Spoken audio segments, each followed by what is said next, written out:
so you have to understand the ecology of the local area, because in the West, I think compared to the East, it's a lot different forest system, and it's a really unhealthy system right now, and we're starting to see these like really, really big mega fires because of a lot of different things that are happening with the forest, and one of the big reasons is we've suppressed wildfire for over 100 years now, and what that does is allow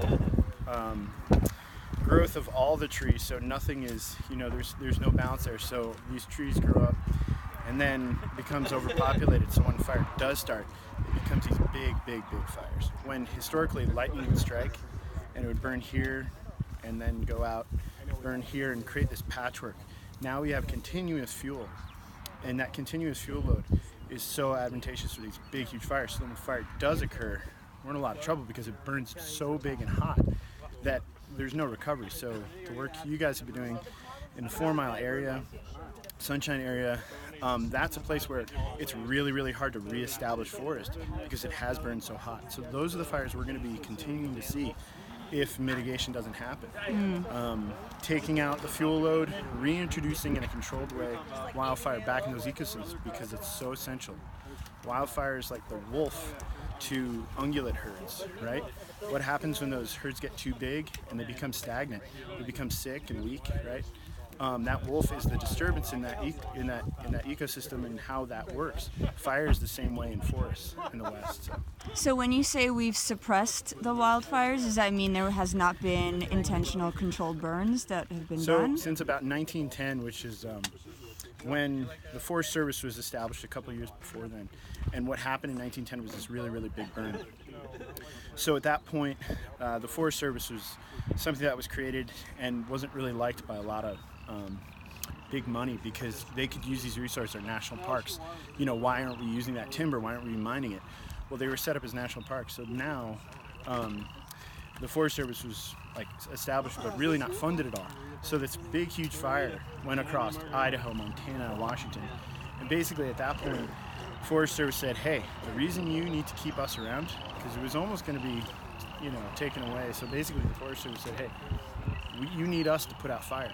So that was active fire suppression from that point on.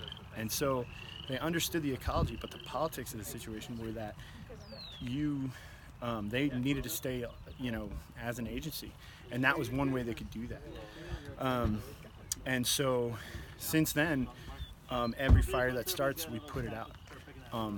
That's not how this system has worked for millions of years, right? Fire is really essential for a lot of reasons, and that's a bigger topic. People go to school for a long time to study this, but yeah, that's kind of what we've been dealing with. So in the past 10 years, we've seen bigger, badder fires because we have suppressed it for so long, and now when the fires do start, there's so much to burn because we put them out.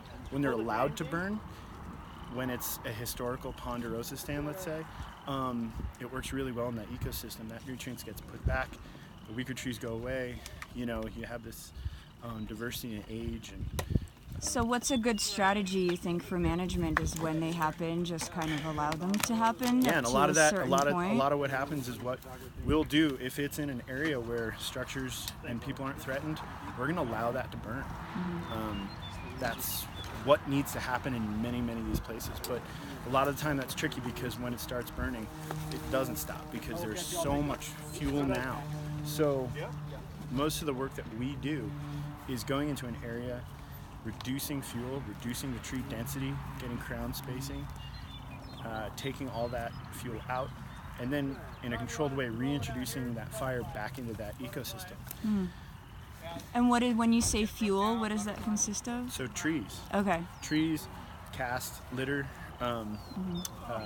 grasses. The Great Plains, they would burn quite often. The natives would burn things because they knew the yield the next year would be bigger and better, because fire is essential to that ecosystem. All of these species have evolved with fire. And when you remove those trees, do you leave some standing and take some out? That's right. You create that patchwork. Right, yeah. We sort of act as fire would have. So we go in an area and we reduce different densities depending on the ecosystem, depending on the habitat. We'll create dead trees because they haven't been created by fire. Those are really essential in that area, right? Where do the birds live? Not necessarily in live trees or dead. They're more in dead trees. So there's quite a bit to it. Yeah. You're off when you